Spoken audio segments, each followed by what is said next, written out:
자, 오늘은 전국에 계신 모든 분들, 아니 전 세계에 계신 모든 분들 잠시만 LA를 좀 주목해 주시기 바라겠습니다. 지금 LA는요 대통령을 배출할 수 있을까라는 관심 때문에 아주 분주합니다. 지금 그 이유는 바로 이 카말라 해리스 부통령이 이 LA 주민인 것으로 밝혀졌기 때문입니다. 조금 의외죠. 원래 그 해리스 부통령은 북가주에서 태어난 북가주 출신인데 갑자기 뜬금없이 LA 주민이라고 하니까 나서 좀 의외이실 텐데요. 사실은 이렇습니다.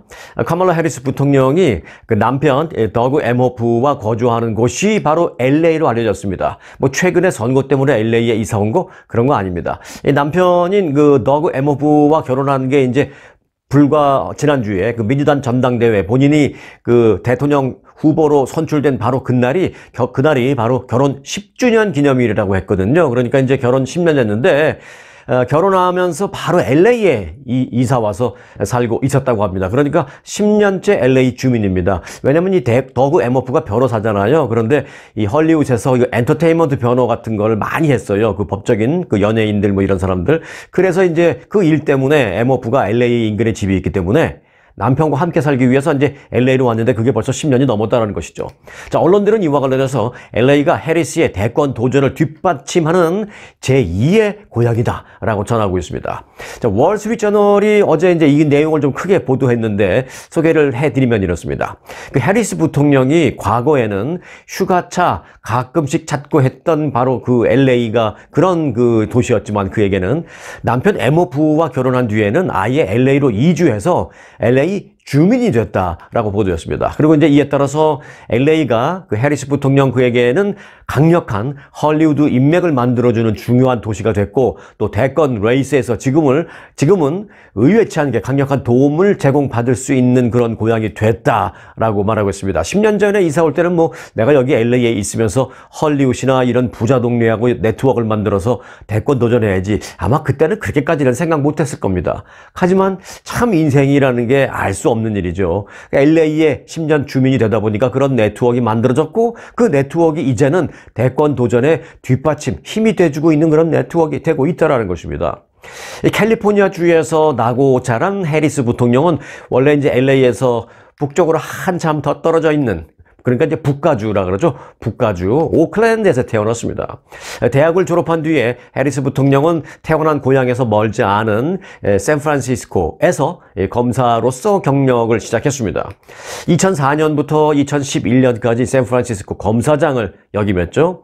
그리고 이제 이런 이유로 보통 이제 샌프란시스코가 해리스 부통령의 정치적인 고향으로 다들 미국에서는 대체적으로 그렇게 샌프란시스코를 해리스 부통령의 정치적인 고향으로 그렇게 손꼽고 있는 건 사실입니다만은 지난 2014년 그러니까 지금부터 10년 전 해리스가 남편 엠호프와 결혼하면서 이주를 해온 뒤로 지금까지 거주를 쭉 해오고 있는 이 LA는 해리스가 본인이 직접 성인이 돼서 선택한 고향이다. 그가 선택한 고향이다라고 해서 이제 월스트리트저널은 이를 어떻게 표현했냐면 adopted hometown이라고 했습니다.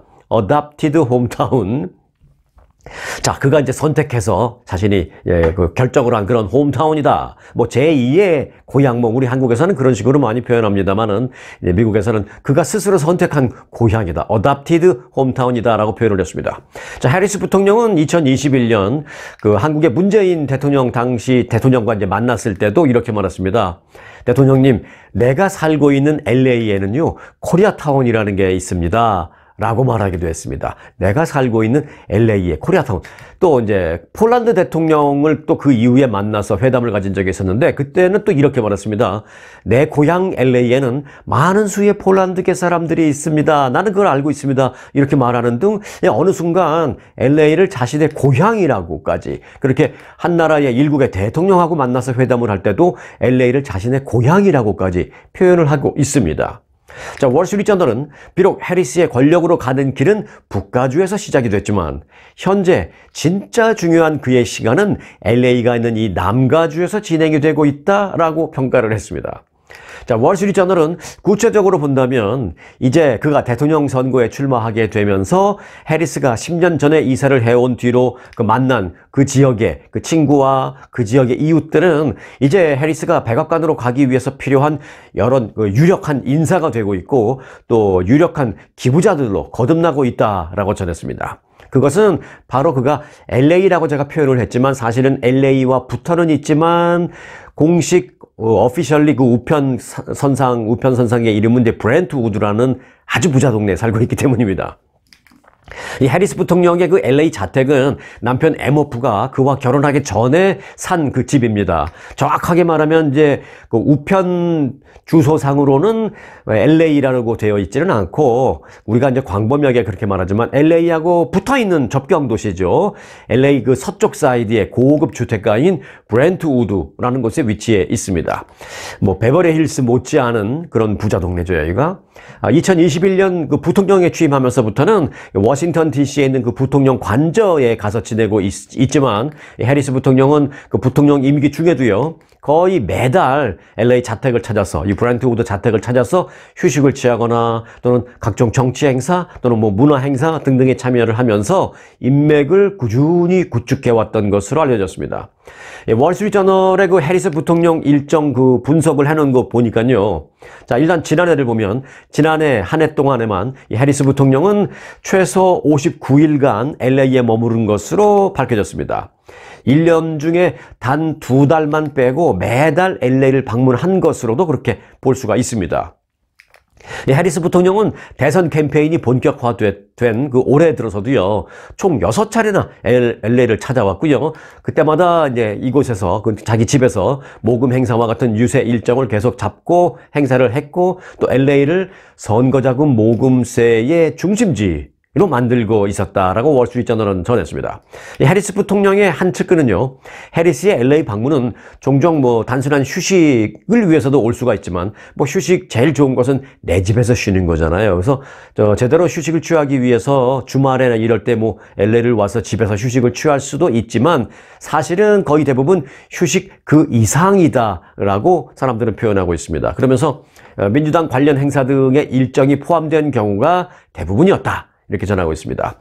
예를 들어서요, 지난 3월에 네바다주 라스베가스에서 열렸던 그 대선 유세에 참석한 해리스 부통령은 이후 이제 LA 자택으로 돌아와서 잠시 휴식을 취한 뒤에 곧장 어디로 갔느냐? 네, 거부들이 많고 유명 인사들이 많은 이 헐리우드로 갔습니다. 그래서 헐리우드의 대형 에이전트인 브라이언 로드가 그 주최를 한 그 브라이언 로드라는 그 대형 기획사 사장이 주최한 큰 파티에 참석해서 미디어 거물급 인사들, 뭐 사업가인 베리 딜러라든지 또는 디즈니의 밥 아이거 CEO 등등과 만나는 그런 시간을 갖기도 했습니다. 일석이조, 아니 일석삼조 막 되는 것이죠. 네트워크도 넓히고 뭐 자기 집 근처니까 휴식도 좀 취하고 그리고 또 선거 자금도 좀 받고 또 유명 인사들을 통해서 어떤 다른 사람들의 표심을 자극하는 데도 도움도 되고 일석다조입니다.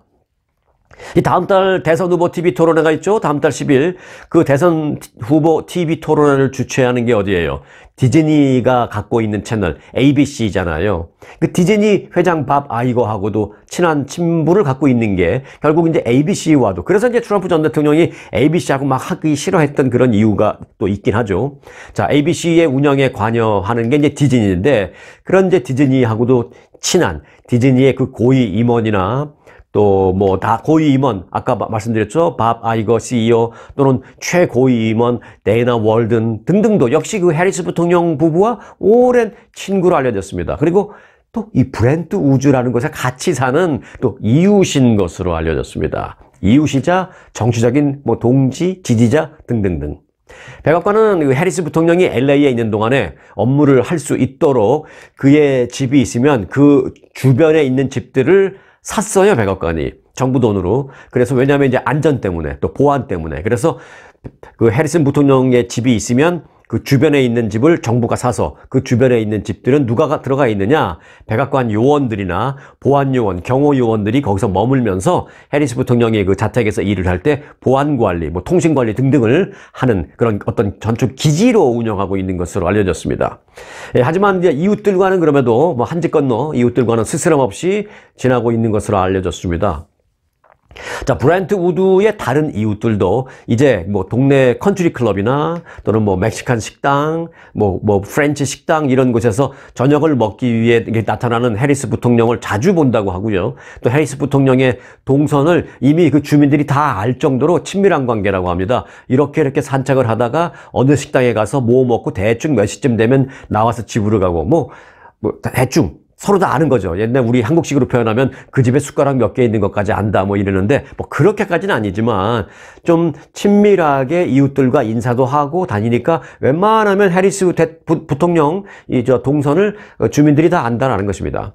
그 남편 엠호프는 최근까지도 일요일 오전만 되면 혼자 나와서 친구들과 함께 동네에 있는 그 짐에 가서 스피닝 교습소, 스피닝 아시죠? 이제 자전거 타는 스피닝 교습소에 가서 자전거 막 땀 뻘뻘 흘리면서 타면서 운동을 하고 친구들과 그렇게 스스럼 없이 교류를 여전히 갖고 있는 것으로 다 알려져 있습니다. 자, LA라는 표현은요, 사실 좀 광범위합니다.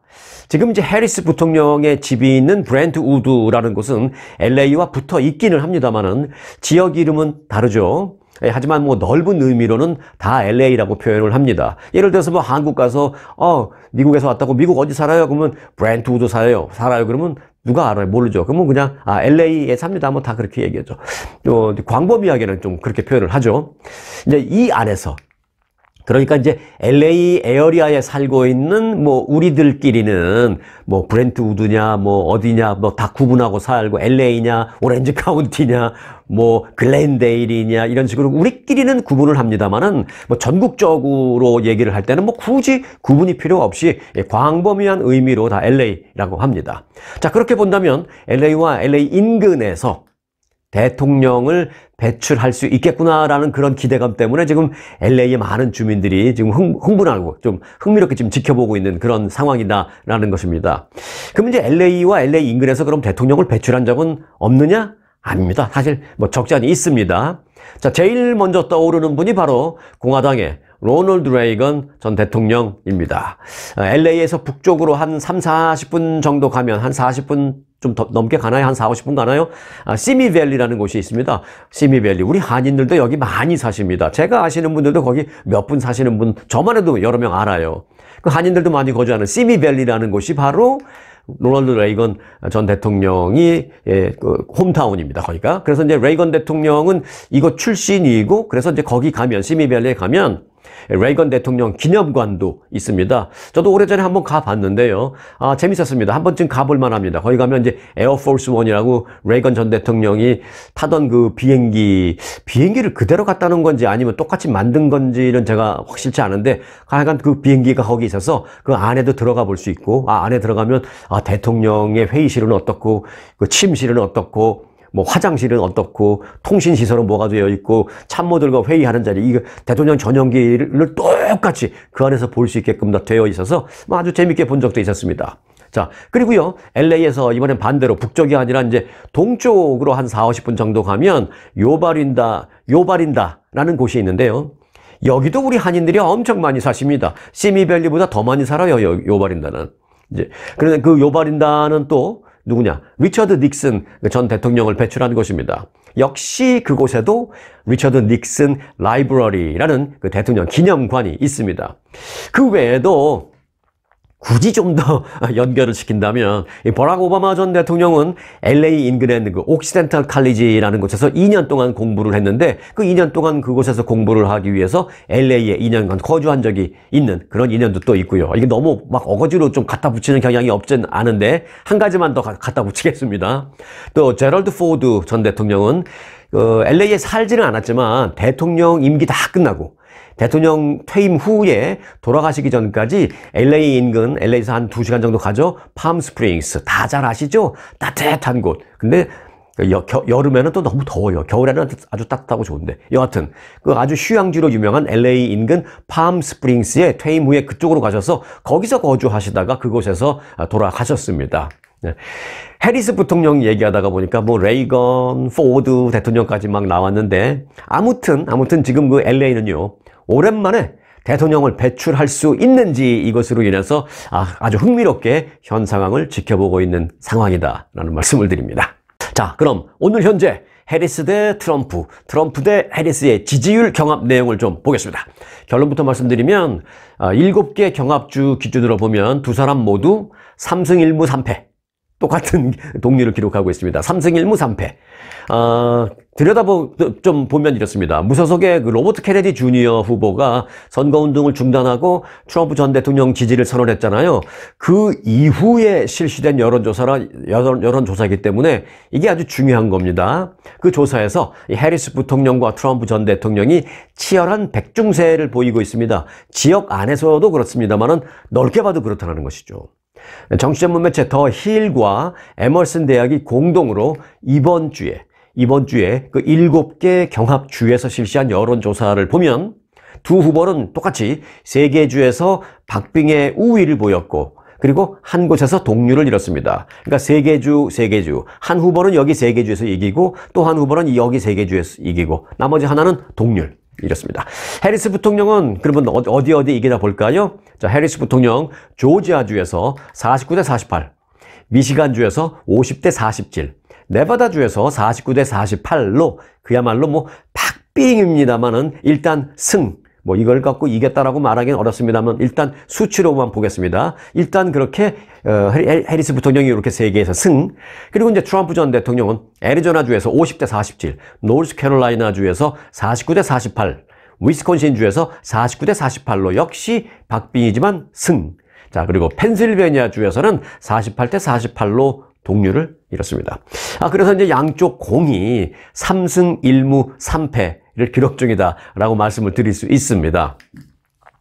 두 후보 모두 상대에게 제가 승 이렇게 표현을 했습니다만은 그렇다 하더라도 그런 곳에서도 사실 그 격차는 오차 범위를 벗어나지는 못하는 즉 3%포인트 이하인 정말 승이라고 표현하기도 좀 그런 상황이지만 일단은 1%도 앞서는 건 앞서는 거니까 여하튼 초박빙이다. 그렇게는 말씀드릴 수 있습니다. 결국 이번 대선 승부를 결정할 경합주의 승부조차도 단 한 곳도 특정 후보가 확고한 우위를 잡았다라고 말하기 어려운 그런 초박빙 양상을 보여주고 있는 그런 결과가 지금까지는 나타나고 있습니다. 흥미로운 점은요. 이번 조사는 앞서 말씀드렸다시피 로버트 케네디 주니어가 사퇴하고 트럼프 지지를 선언한 그 이틀 후에 실시된 조사였거든요. 그런데 이제 오히려 해리스가 소폭 상승하는 그런 결과가 나왔습니다. 케네디 주니어의 사퇴가 선거판에 별다른 영향을 미치지 못했거나 아니면 오히려 그가 트럼프 지지를 선언한 자체가 오히려 해리스에게 조금이나마 유리하게 작용했나? 그런 좀 의아스러운 그런 분석까지 나오고 있는 상황입니다. 아마 제가 봤을 땐 이 두 가지보다는요, 저는 이렇게 봅니다. 그 로버트 케네디 주니어가 공식적으로 사퇴를 선언하고 트럼프 지지를 공식적으로 선언하기 전에 한 일주일 정도 사이에 빠져나갈 사람들 다 빠져나갔어요. 그래서 그 빠져나갈 사람들 중에서 일부분은 트럼프 쪽으로 또 갔고 일부분은 해리스 쪽으로 갔는데 해리스 쪽으로 그러니까 미리 빠져나간 사람들은 해리스 쪽으로 좀 더 많이 간 게 아닌가 그렇게 생각이 됩니다. 그러니까 실제로 로버트 케네디가 사퇴를 공식적으로 선언하기 몇 달 전에는 10% 지지율 보이고 있었는데 사퇴를 선언할 때는 한 5% 지지율이 안 됐거든요. 그러니까 사퇴 선언 전에 이미 빠져나갈 사람은 빠져나갔는데 그중에 조금 더 민주당 쪽으로 나간 게 아니냐. 그것도 그 바이든에서 해리스로 교체된 후에 좀 더 급격히 이쪽으로 나간 게 아니냐. 저는 그렇게 분석을 하고 있습니다. 아직 2달 이상 남아 있습니다. 하지만 이번 선거 정말 치열하게 진행되는 것으로 알 수가 있습니다. 역대 가장 강경 보수 우익 전 대통령과 역대 가장 진보적인 현 부통령 간의 대결. 흥미진진합니다. 자, 선거 날까지, 선거 끝까지 저희 스토리 뉴스가 재밌게 해설을 해드리겠습니다. 함께 해주시기 바라겠고요. 자, 이제 그 레이버데이 연휴가 시작되셨나요? 여러분들? 아니면은 오늘 뭐 일 끝나고 오늘까지는 좀 일을 하시고 그리고 연휴를 시작하셔야 하나요? 아니면 이미 어제 목요일 날 일 끝나고 연휴를 시작하셨나요? 그런 분들은 아주 부럽습니다. 이번 노동절 연휴에 여행객 수가 역대 최고 수준에 달할 것으로 전망되었습니다.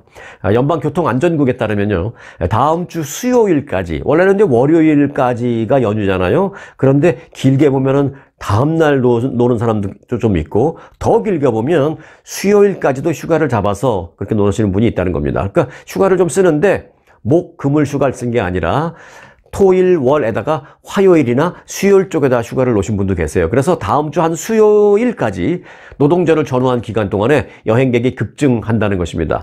그래서 한 1,700만 명 이상이 항공편을 이용한 여행을 한다는 것입니다. 아메리칸 에어라인은 지난해 대비해서 14% 더 많은 항공편 승객이 몰릴 것이다라고 내다봤습니다. 그래서 LA 국제공항을 비롯한 각 공항은요, 국내선의 경우에는 최소 2시간 전에, 그리고 국제선의 경우에는 최소 3시간 전에 공항에 도착해달라라고 당부하고 있습니다. 그리고 자동차 여행도 이제 많이 늘었는데요. AAA에 따르면 올해 노동절 연휴를 맞아서 미국 내 국내 여행객 수는 작년에 비해서 한 9% 정도 증가할 것으로 예상된다는 것입니다. 이에 따라서 자동차 여행객도 크게 늘어날 전망입니다. 또 교통 혼잡도 크게 늘어날 것이고요. 오늘부터 이제 교통 혼잡이 심해지죠. 그리고 연휴가 끝나는 월요일 날 한 번 더 심해질 거고요. 그리고 나서 화요일이나 수요일도 여전히 교통 혼잡은 조금 더 평일날보다는 훨씬 더 있을 것이다라는 것입니다. 왜냐하면 휴가를 떠나서 그때 돌아오는 사람들도 여전히 있을 터이니 참고해 주시기 바라겠습니다. 이 자동차 얘기를 좀 해드릴까 합니다. 새 차보다는요, 중고차 관련된 소식이 이제 들어와 있는데, 자동차 제조업체별로 중고차 신뢰도 조사에서 일본 브랜드들이 상위권을 완전히 휩쓸었습니다. 반면에 한국 브랜드들은 중하위권, 그리고 미국 차들은 하위권, 이렇게 이제 결론을 말씀드릴 수 있습니다. 조금 디테일하게 볼까요? 이제 컨주머 리포트가 현재 미국에서 시판 중인 26개 브랜드의 5년부터 10년 사이 된 그 중고차 모델들을 분석해서 발표한 중고차 신뢰도 순위라는 게 있습니다. 그걸 보니까 렉서스가 100점 만점 기준에 75점으로 가장 우수했습니다. 중고차인데도 75점 괜찮은 점수죠. 100점 만점에 렉서스는 75점 1등. 그리고 이어서 도요타 브랜드가 72점으로 렉서스와 큰 차이가 안 나는 2등으로 나타났습니다. 아주 우수한 평가입니다. 이 정도면. 그리고 이어서 뭐 3등서부터도 이제 대충 거의 다 일본 차예요. 마스다가 59점, 아큐라 57점, 혼다 53점 등으로 일본 차들이 모두 뭐 50점대 이상을 유지하면서 탑5, 뭐 탑10에 다 들어가 있습니다. 수바루 46점, 닛산 45점으로 탑10 안에 다 들어가 있습니다. 그리고 탑10 이하로 넘어가면 이제 중하위권 뭐 이렇게 볼 수 있는데, 한국 브랜드 현대와 기아는요 100점 만점에 38점을 얻는데 그쳤습니다. 이 정도만 해도 최하위는 아니고요, 중하위권 정도라고 볼 수 있습니다. 자, 유럽 브랜드로 볼까요? BMW는 한국 브랜드보다는 조금 높습니다. 46점, 그리고 머세디스 벤츠는 43점, 그리고 복스웨건 41점, 볼보 40점, 아우디 39점 등이었습니다. 다 뭐 거기서 거기 도토리 키재기죠.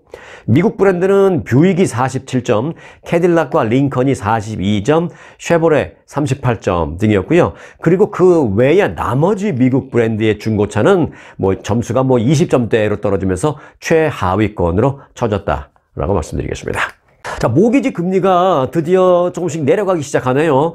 미국 내 모기지 금리가 지난해 4월 이후에 최저 수준으로 지금 떨어졌습니다. 모기지 은행 협회에 따르면 지난주 30년 고정 모기지 금리는 6.44%였습니다. 6.44. 한 두 달 전만 해도 뭐 8%만 그랬거든요. 협회 측은 모기지 금리가 4주 연속 하락세를 기록하면서 0.38%포인트나 일주 전에 비해서 또 떨어졌다라면서 지난해 4월 이후에, 그러니까 한 1년 6개월 됐죠. 벌써 1년 한 4개월 됐죠. 최저 수준이다 라고 말하고 있습니다.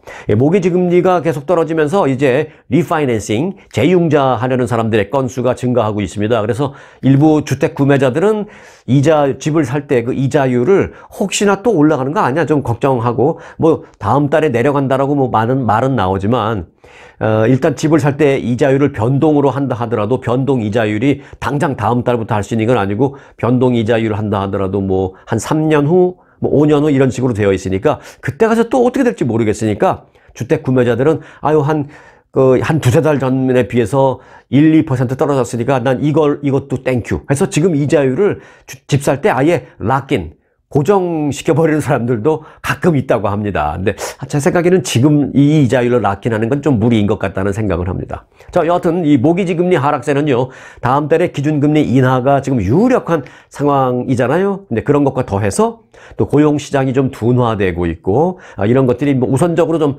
반영됐다라는 전문가들의 분석입니다.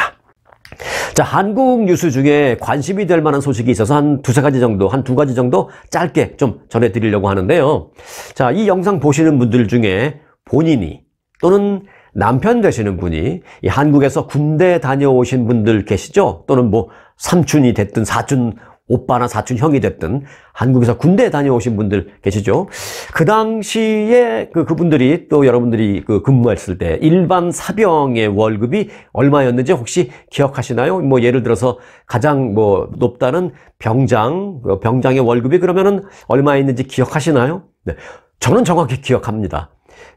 분명히 기억하건데 제가 제대하기 전에 병장 월급이 4,500원이었습니다. 4,500원. 뭐 지금 4,500원하고 비교할 수는 없습니다만은 여하튼 그때 80년대 후반이었는데 4,500원이었습니다. 뭐 이제 월급이라고 할 것도 없는 수준이죠. 사실 이제 돈 벌러 군대 간 게 아니고 정말 신성한 국방의 의무니까. 그리고 당연히 나라를 지키러 남자라면 뭐 다 가야 하는 거니까 뭐 그런 심정으로 다들 군복무를 했지 뭐 누가 4,500원 벌러 간 사람이 누가 있겠습니까? 하지만 지금은 얘기가 다릅니다.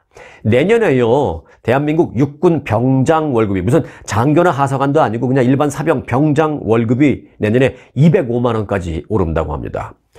지금도 뭐 한 190 얼마, 지금 정확히 모르겠지만 지금도 뭐 200만 원 가까이 되니까 내년에 오르는 게 205만 원까지 오르는 겁니다. 이 정도면 동네 편의점에서 뭐 대충 아르바이트 하고 뭐 그러면서 그냥 반백수처럼 지내는 것보다는 훨씬 낫다라는 생각이 들 정도입니다. 그런데 이제 그게 다가 아닙니다. 또 205만 원, 한 달에 205만 원 월급 주고 땡, 그게 아닙니다. 뭐가 더 있냐면 내가 월급을 받아서 이제 일부를 적금을 들게 되면 나라에서 그 액수와 똑같은 액수를 매칭해 줍니다. 물론 맥시멈 한계는 있습니다. 지금은 45만 원이 한계인데 내년부터는 55만 원까지 한계를 둡니다. 그러니까 내가 205만 원에서 150만 원은 내가 쓰고 55만 원은 내가 적금을 분다라고 하면 나라에서 또 55만 원 적금을 매칭해 주는 겁니다. 그래서 이제 지금 병사들은요, 봉급의 가장 많은 부분을 어디에다 쓰냐라고 설문조사했더니 적금에 쓴다라고 답변을 했습니다. 설문조사 결과 응답자의 61%는 봉급을 적금에 가장 많이 쓴다라고 답했습니다. 이 적금은 장병 내일 준비 적금이라는 게 있습니다. 한국에 장병 내일 준비 적금. 이름 뭐죠? 그게 있는데요. 원금과 비과세 이자 등등은 물론 원금의 그 100%의 그 정부 매칭 지원금, 앞서 말씀드렸죠. 그렇게 지원금까지 받을 수 있어서 장병들이 거의 대부분 이런 걸 한답니다, 요즘에. 그래서 육군 기준으로 봤을 때 복무기간 요즘 뭐 얼마 안 돼요, 사실은. 18개월. 저희 때만 해도 18개월이면 그때는 이제 방위라고 불렀는데 지금은 뭐라 그러죠? 사회복무요원? 그러는데 그렇게 사회복무요원, 방위라고 불렀던 그분들이 1년 6개월 했지, 정상적인 정규군은 거의 30개월 했단 말이에요. 근데 지금은 정규군도 1년 6개월밖에 안 해요. 자, 복무기간 18개월만 딱 복무하고 나면 자기가 이제 적금을 내잖아요. 그 적금에 개인 월 최대 납입액 40만 원 이렇게 되면 원금, 이자, 그리고 정부가 매칭해주는 지원금 등을 통틀어서 제대할 때 얼마를 갖고 나올 수 있느냐? 1,400만 원가량을 모아서 제대할 수 있다고 합니다. 이 정도면 진짜 설렁설렁 아르바이트 하는 것보다 낫겠다 싶어요. 그리고 18개월이니까 길지도 않고. 좋은 세상입니다. 의무복무이긴 합니다만은 대한민국이 경제적으로 많이 성장해서 비록 의무병이지만 그렇게 대우를 잘 해주는 거 저는 찬성합니다. 자, 오늘 끝소식입니다. 손가락 사이즈 그 스틱으로 된 인스턴트 커피 믹스 아시죠? 이렇게 딱 따서 쭉 쏟아서 물에다가 싹 쏟아서 그래서는 안 되는데 이제 다른 걸로 이렇게 저어야 되는데 어떤 분들은 그 빈 봉지를 이렇게 저으시고 하잖아요. 그건 절대 하지 마세요. 자, 그런 손가락 사이즈의 그 스틱으로 된 인스턴트 커피 믹스 과연 먹어도 되나? 하는 문제에 대한 일정 부분 답이 나왔습니다. 현재 시중에 판매되는 커피 믹스의 포화지방과, 그러니까 몸에 안 좋은 거죠. 포화지방과 당 함량이 제품별로 큰 차이를 보이는 것으로 나타났지만 일단 발표가 됐습니다. 한국소비자원은 일반 커피 믹스 6개와 라떼 커피 믹스 6개 등 총 12개 제품에 대한 조사 결과를 공개했는데요. 제가 뭐 일일이 하나씩 말씀드리긴 그렇고, 자, 이걸 보면 일반 커피 믹스 스틱 1개당 몸에 안 좋은 포화지방은 얼마나 있느냐? 일일 영양성분 기준치에 적은 것은 8%, 많은 것은 13%를 포함하고 있었다고 합니다. 그리고 라떼 커피 믹스는 적은 것은 15%의 포화지방, 많은 것은 최고 하루 권장량의 25%를 갖고 있었다라는 것입니다. 라떼 커피 믹스가 그러니까 몸에 안 좋은 포화지방이 훨씬 많은 거죠. 쉽게 말해서 라떼 커피 믹스 그렇게 딱 따서 그 하루에 4개를 먹으면 몸에 안 좋은 그 포화지방 하루 권장량을 이미 육박하게 먹는 것입니다. 다른 거 안 먹어도 이미. 자, 그럼 당 볼까요? 당이 민감한데 당의 경우에는 스틱 1개당 당류 함량은 일반 커피 믹스의 경우에 적은 건 5에서 많은 건 7%. 그리고 라떼 커피 믹스는 2%에서 5% 수준이었습니다. 그러니까 일반 커피 믹스는 조금 낮긴 하죠. 당의 경우는 일반 커피 믹스가 라떼보다 오히려 더 높았습니다. 당이나 이 좋지 않은 지방이 걱정되신다면 이 손가락 사이즈의 그 스틱 커피 믹스 반드시 멀리 하시길 바라겠습니다. 그리고 혹시 어디 사무실 갔는데 또 그런 걸 사무실에서 먹는 경우 있거든요. 그래서 다 그걸로 먹는데 나 혼자만 또 난 이런 거 안 먹어 그렇게 튀기 싫어하시는 분들 할 수 없이 드셔야 되는 상황이 된다면 라떼로 되어 있는 거 말고 그냥 일반 커피 믹스 하나 정도 거기까지는 오케이. 가능한 한 멀리 하시길 바라겠습니다. 자, 예고를 해드리겠습니다. 내일 주말입니다만은 제가 꼭 소개를 해드리고 싶은 우리 한인, 멋진 한인이 한 명 있어서 그 소식만 좀 내일 잘라서 내일 좀 전해드리려고 합니다. 젊은 한인 남성인데요. 그는 가정폭력을 휘두르다가 경찰이 출동해서 그 경찰 총격으로 사망한 아버지의 스토리를 갖고 있고요. 불우한 환경 속에서 의학 박사가 됐고요. 해군 조종사가 됐고요. 그 힘들다는 네이비실 최정예 전투 요원이 됐고요. 심지어는 영화 속에 나오는 저격수까지 됐습니다. 그리고 이라크에 파병돼서 전투 경험도 숱하게 많습니다. 거기다가 이제는 우주로 간답니다. 와, 뭐 이런 사람이 다 있지? 네. 백인 고위급 미국의 그 정치계 고위 인사들도 지금 그를 영입하려고 좀 눈독을 들이고 있는 사람입니다. 이 사람 내일 영상에서 제가 좀 소개를 해드리려고 합니다. 내일 뵙겠습니다.